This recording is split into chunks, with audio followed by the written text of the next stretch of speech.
Bannayuganda babano babiri bakwatiddwa mu ggwanga erya Thailand lwa kwetunda.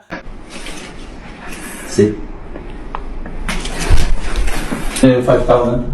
Janati Nakalema Mariam Namatovu Janati emyaka 32 Mariam emyaka 29 be bakwatibwa ennaku z'omwezi nga lumu omwezi guno ogwa March olwaleero 5 kakati bano wetwogera abali mu kwera ennemba na misango gya kwetunda mu ggwanga erya Thailand eri mu Asia. Kakati bano okwetunda kuno akiddidde okuba nti abagenda maaso ne bakufula public mu ggwanga erya Thailand nkusaba olizemu nkusaba video eno gyongereyo Munnayuganda ate information eno nkulu nnyo. Omuwala yoyo abeera mu bulamu obweyagaza era mmwe abawala mmwe abali ku kyalo n'abali mu Uganda njagala muwulirize bulungi nnyo abantu bano. Omwala ono bwekeberako ano ayitibwa Mimi oba Mariam gwe bakutte nga yeetunda obulamu bwe bweyagaza alaga nti abeera mu bulamu obusemberayo ddala apartments tava ku nyonyi ali wano adda wali wabula ng'omulimu gwakola gwa kwetunda. Kikyoyiga mu Munnayuganda mu ggwanga erya Thailand okwetunda si musango era kikkirizibwa wabula kikkirizibwa singa omuntu tavaayo kulaga bwennyibwe nti ddala ye yeetunda sooka olabemu katini wano. Bannamateeka babalina.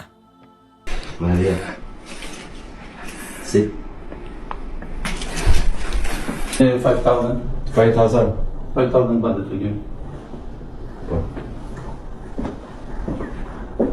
Okuva ku mitwalo 2 mpaka ku kakadde bajja kubanga bulya paka ku milioni 2 ze bayinza okubanga bagenda maaso okubanga bawa nga engasi. Omusango si munene nnyo gw'amaanyi ng'abantu bali mu kwanga babyogera ku social media endala amazima ogenda kugajja wanooka. Bano basobola okusibwa okuva ku mwezi gumu mpaka ku myaka 2. Owulidde bulungi nnyo Munnayuganda tobeerayo ne weegomba abawala kati ng'oyo ng'olaba obulamu bwa livinga obulamu bw'amaanyi nnyo ku myaka emito gy'alina naye nga ebyaddala abaana batunda mibiri gyabwe ne basobola okuba nga beebeezaawo.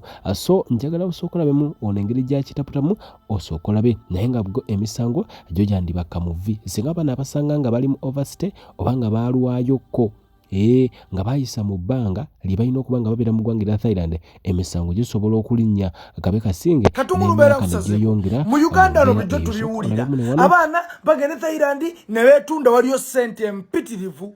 Kati nno baabano babakwatidde mu Thailand mu kitundu ekimanyikiddwa nga Kopagan ku resort emu. Bannamateeka abakwasaganya abalambuzi abajja mu ggwanga erya Thailand babadde ne operation. Ekikwekweto kino kitwaliddemu ne Bannayuganda babiri abaana ab'obuwala. Omu bamuyita Mimi babakutte. Kigambibwa bano obwamalaaya gwe mulimu gwe badde bakola kwetunda.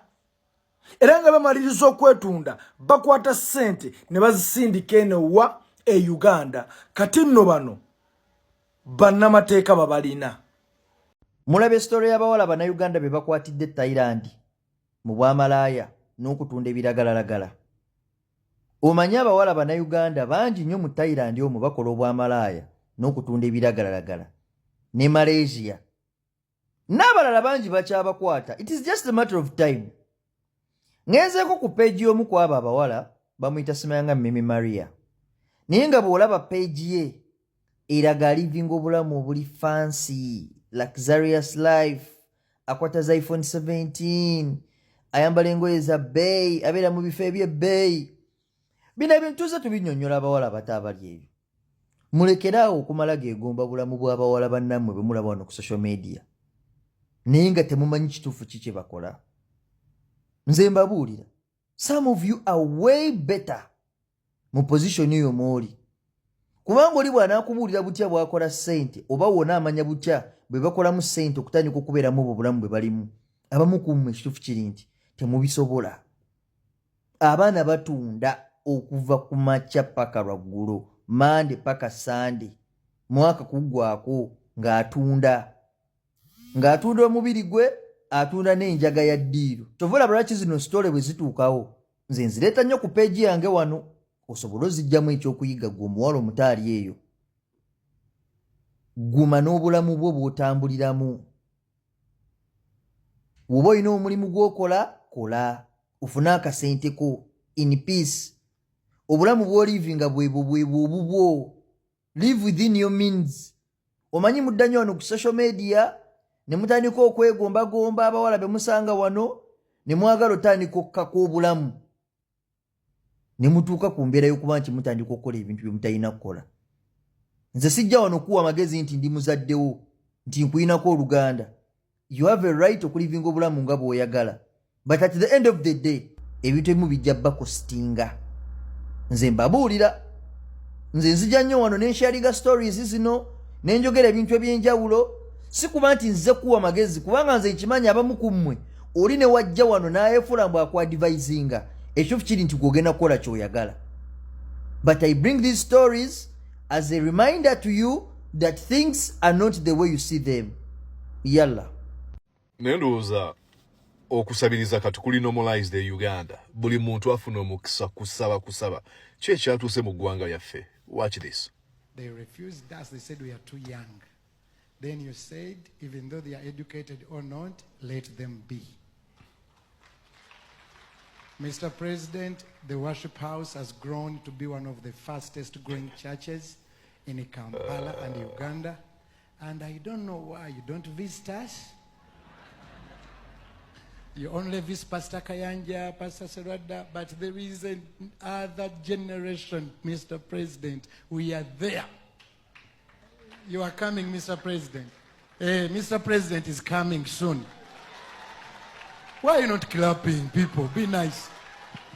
And finally, Mama, you are our anchor there. Thank you for loving God.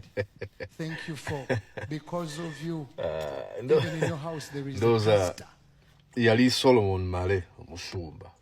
Yagamba nti bano abasajja kati batwala Museveni nga katonda waabwe. Jangu onkyalireko nange. Lwaki okyalira abalala nze nga tonkyalira? Jangu ukewange. Really? How do you have to debase yourself? Reduce yourself to a simp. Gwe. Bw'obanga by'okola birungi nnyo, oyo ateekeddwa okuba ng'ayaaya n'okujja mu kifo kyo. Naye bw'obanga weetaaga okumujjukiza, naye nfe otukyalirako ddi, waliwo omulembe ogw'amaanyi gwe weetaaga okulaba. What the heck? N'agasinza okunsesa, okugamba Jeretibu. Thank you for loving God. Kati byebyabyeramu. Oh Jesus, oh my God. Ne bawalabe. Bebeekoze ebyo. Byaki ebyo byonna. Then when I was growing up, my Lord, my mother told me that he loved Jesus. Tabirina koyo Janet, muyaye muzimu. Tuli mu kaseera kazibu nnyo.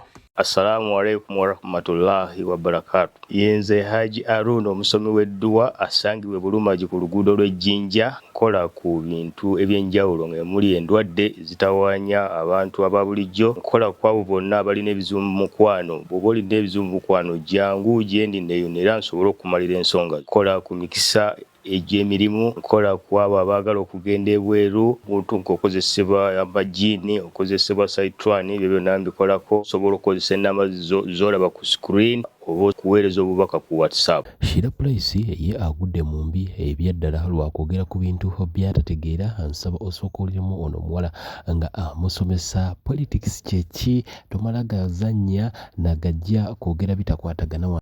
There are times mbasagala kwogera ku bantu bamu. There are times mbasagala kubanga abantu abamu ababadde mu industry for a very long period of time, they think omuntu okuvayo n'omwogera ko yagala amasanyalaze. Sometimes that is not the case. Nekyo ekikuvaamu. Ensonga lwaki sometimes we address you people. Nkulabye si mulundi gumu si mulundi gwakubiri mukyala Shira Price. Ng'ovaayo ng'oyogera nti owadde example nogamba Iran bagenda kubonaabona nnyo since babatidde leader waabwe. Era no example ya Libya nogamba abalibya bali bulungi nnyo naye olwaleero babonaabona nnyo we bamala okubajjako leader waabwe oyo yali Mwami Gaddafi. Awo wennyini wenjagala okubuuliza ekibuuzo mukyala Shira Price, okufa kwa Gaddafi, what causes that? Oba nga following a history bulungi simanyi oba wakoma mu kibiina ki, ate era simanyi oba ofuna ku budde n'osoma ku bintu by'oba oyagala okwogerako. Yes, ojja n'otuwa amawulire naye mbadde nsaba kindly you go and research about the causes. What causes the things that do happen in Libya? What happened? Like, what was the cause? Because you're telling us the repercussion, you're telling us the results, the end results, but you are not telling us what happened before, what caused that. All revolutions ziberako ne causes. But the problem that I do have with people are supporting a regime eriko, that you people, you ignore the real point, what causes, because in most cases before something happens there is a cause. You get? For example, omwana wo lero wafuna olubuto waberawo ekikozi nzekyo, maybe obadde tomuwa sente, maybe obadde tomulabira, maybe omutima gwo mubuyabuya, some things of that caliber. But things don't just happen like as you're saying. Things don't just happen from the blue. Okujjukizaako regime jo supportinga oshitegera yayogera negamba sagala webuzebuze wano nti oli kuvaayo yo neutral oyogera, you support the regime, which is very okay. Kubanga zisaga nyo bantu bebuzabuza oli eno nedi, no, tuve mu bya pretense. Kubanga wembuuza bilioni ebitaano zibabadde mwakoze mulimu ki, this is your work, so let me address you. Oshitegere since oli mukola mulimu gwo ogukola indirect. Oshitegera kankubuzeyo ekibuuzo kyembadde njagala okubuuza no si kubuuza, kankuwe clarity. Omukulembeze oyo yavaayo n'agamba nti ekireetedde oba ekireetedde Africa okubanga ziri backward obanga ziri wansi be bakulembeze oba okufuna obutabanguko mu mabwanga gaabwe be bakulembeze okulwa mu ntebe.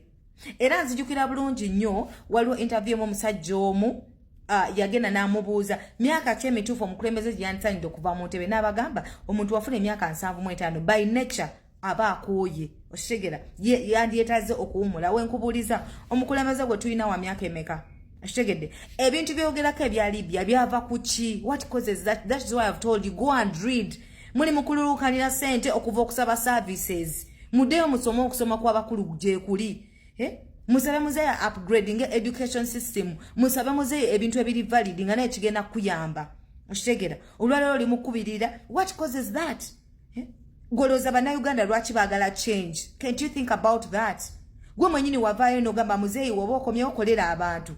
Oshitegera weekwata ku bisubi anso zirina ate wanene oli mu kweyogeza birala. Abantu be Iran boyogerako basaba change emirundi emeka. Nalaba recently, nalaba omukyala alinga Robert Kyagulanyi we Uganda ngera bamudinaye ngo Victoria ne bamubuzabuza we batyo. Teri muntu agenda kuyingira mu politics we wamwe nga at all you guys are doing the right politics. Oshitegera nga mwina democracy omulungi. No one has that time to intervene. Singa mwami Gaddafi yawaayo buyinza mirembe kuba yali afuze ebbanga eriwera. Nagamba abanange, if you wish for your country well, ng'eggwanga lyo lyagala owaayo. Yensonga lwaki Mama Brackerman you have ever made a statement n'ogamba igwe bakukwateko naye omwana wo bamuleke, meaning you wish well for your son. Na buli kimu kyokola at least weewaayo naye kululwe yabeere bulungi. Oshitegera it is the same thing here. Woba oyagaliza eggwanga lyo ojagamba ekimala obutayagala butabangiko okutuuka kweryesa kamba w'obuyinza nze nja kubeera advisor behind you. What is so hard with that? What is so hard with that, Mama Black man?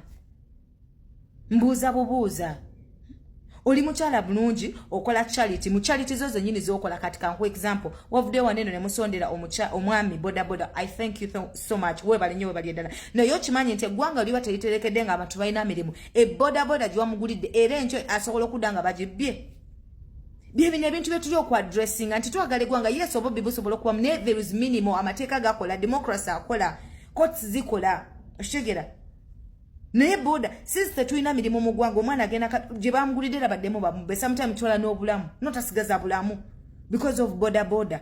Oshitegera ebyo byonna byonna tosobola byogerako. Kyosobola okujja otutiisatiisa nti ebyagwa Ireland ebyagudde mwene ensi gye bakakuba byebiri ne Libya babonaabonanye. What causes that? If you really love your country, if you really love your family, we have seen people ne bava mu mawanga gaabwe ne bagenda ne bakolya family zaabwe ne yesaddaka nagamba let me be a sacrifice for my family. Oshitegera meaning ono omuntu awishingira bulungi family ye, but you're just coming out saying mbwera omukulembeze yena ayagaliza eggwanga ly'okuba obulungi following a democracy. Can you tell us lwaki age limit baagijjamu? Lwaki term limits baazijjamu? Okwo kubaite okwagaliza eggwanga lyo. So tujja wanino okutusomesa bintu ffenaffe tumanyi ebintu ebituufu. Vaayo gavumenti nkolera nina okubira regime eno akasepiki. Oba oli excited because sente zaayise simanyi. Oli mukyala munnange. Oshitegera wali ofunyeko obudde n'ogenda emulago gwa agamba nti ku Galo Child kwotafa gwatuwa amawulire amalungi agava ku basajja abali side yetu. Have you got any time n'ogamba let me go to mulago ndaba abakyala abazaala bali mu condition ki? I think ona amala ugendayo ojafuna guts ezitandika okusaba ku malwaliro okitegera yena onabiwulira mukwano gwa muwono gwo mwaka mala okusonderano ne mutusonsa 10 temwasobodde gamba nti munaye tulina abantu abalina sikosero we need help katoloza abana abazala bona bwe munayamba akitegera so woba oli mu bintu byamwe kubulira abasajja beere eyo tojja mu bintu towetaba mu bintu byaba generals nga toyima let's go and read and understand okitegera tomala gajja wane no gwe noyogera bogezi nedda mukwano go and read history ngeno tegere biche byafa mu Libya lwaki Libya yatuka kwelyosa what was the cause and what is the repercussion jojo tugamba olwaleero topic nga mugo byagala tugamba nedda follow the story up to the end okitegera and otubulire gap yali wawa where is the gap okitegera because you made a research so tell us the gap or the problem where was the problem so tojo buziwa neno kutugamba febe twagala kugobyo yagala tuwulire nedda mukwano okitegedde abantu bali bubi tetwina abantu tebalina mirimo emisolo giringa misolo enguudo mbi ebyo bena tosobola nabyogerako kyokka enguudo zenyini nkyazo zogera n'ofuniyako akabenji god forbid oba omuntu yena gwomanyi abaana babajja ku masomero ne bagata enguudo zenyini embi sometime bogera ebintu kimana kutuukako that is when be like nalabyo green daddy nga tasobola nakwogera ku interview ninga abantu bali kyova nagamba you can go and make an interview but kukuyimbako n'ogatako ekintu muzeeyi kino tukyetaaga okitegera tojja n'otugamba mbuno what is the repercussion omukulembeza ayagala eggwanga lye ofuga ekisanja kimu 2 3 owuli abantu nga bakoye kubanga naye akimanyi nammwe mwenyini aboogera temumwagala mwagalako sente temumwagala muzeeyi mumwagalako sente naye akimanyi kati wantukiro kimanya nti kubanga oyira bawo nenga bawo yagala kuzalira lwaki ova mu relationship eno nodda mu ndala lwaki ova mu eno nodda kuba oba okitegedde nti ono omuntu tanjagala neme ebyanjagalako kino banjagalako kino nomala nova mu relationship it is the same thing with leadership otegera nti abantu kati bankoye kampeko n'omulala neyalidde nge tunaalabako okitegera this is not kingdom leadership nti ono no nedda so mukyala Shira assignment gye nkuwadde sokoddeyo ate si mu bubi oba amasomero geyongeroddeyo soma okw'obukulu nako okukirizibwa naye togenda tufeedinga wano bintu bibi n'omuntu akukubira engoma n'ozina mukyala Shira Price n'omuntu akukubira engoma n'ozina so bera bulungi unless ng'olina akantu konna kuyagala we clarify yes amateeka constitution byonna bisome ng'ojja otuwa clarity about what you're saying otubulye causes otubuze the situation that were around and then the repercussion then we shall really understand what you're saying but apparently tetulina kyetuwulira thank you